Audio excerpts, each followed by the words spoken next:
History has a way of repeating itself. Across decades and even centuries, Kursk became the site of one of the most decisive historic battles. It started with Mongol expansion into Ruses in the 13th century, then a clash between the Red Army and White forces led by Anton Denikin in southern Russia. In World War II, Germans suffered heavy losses, and their major offensive on the Eastern Front was crushed by an unbreakable Soviet defense.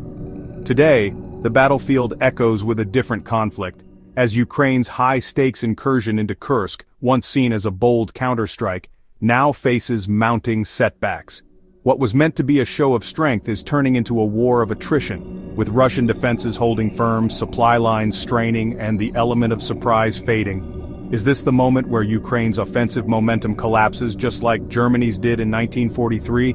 Let's break down how the Kursk invasion is faltering, and what it means for the future of the war. Recent reports concerning the ongoing war in Ukraine focus on the critical situation in the Kursk region, specifically the Sudzha, shifting dynamics regarding international alliances, and the influence of figures like Donald Trump on the conflict's trajectory.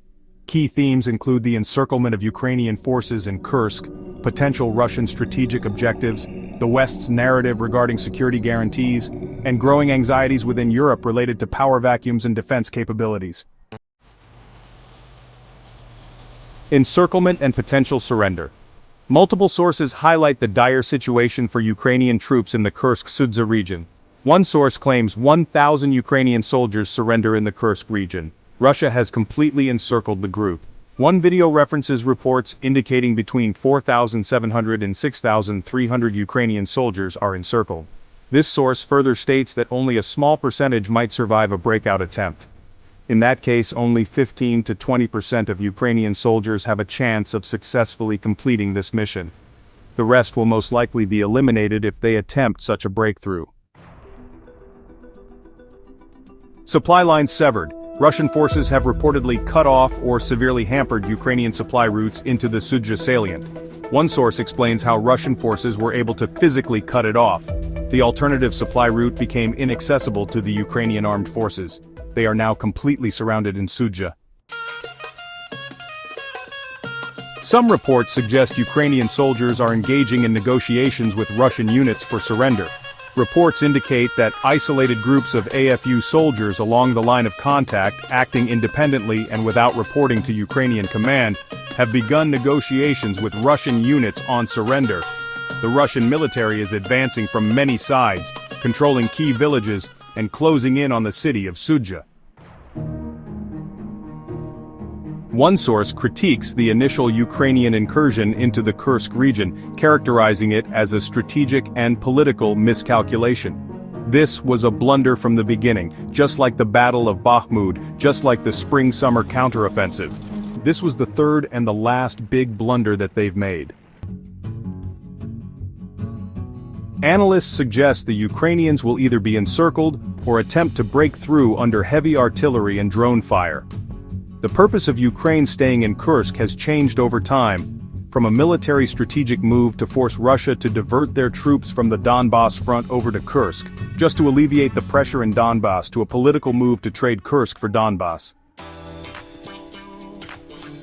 Emphasis on operational encirclement. One video emphasizes the concept of an operational encirclement, explaining that while a physical cutting of the road hasn't occurred, Ukrainian forces are under heavy fire, making safe passage impossible.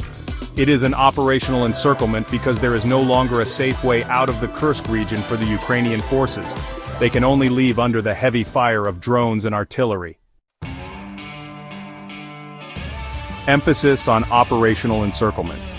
One video emphasizes the concept of an operational encirclement, explaining that while a physical cutting of the road hasn't occurred, Ukrainian forces are under heavy fire, making safe passage impossible.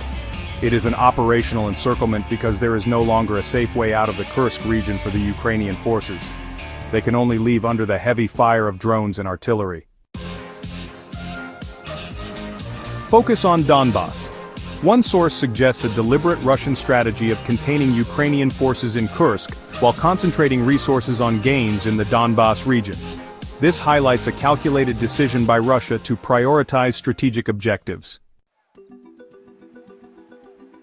Trump's stance on security guarantees for Ukraine are interpreted as conditional and focused on first settling the war.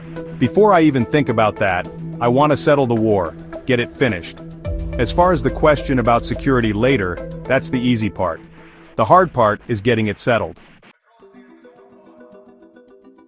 Trump's stance on security guarantees for Ukraine are interpreted as conditional and focused on first settling the war. Before I even think about that, I want to settle the war, get it finished. As far as the question about security later, that's the easy part. The hard part is getting it settled. Russian officials respond defiantly to Trump's warnings of new sanctions, arguing they have learned to live with existing sanctions and that the US may be considering reducing them.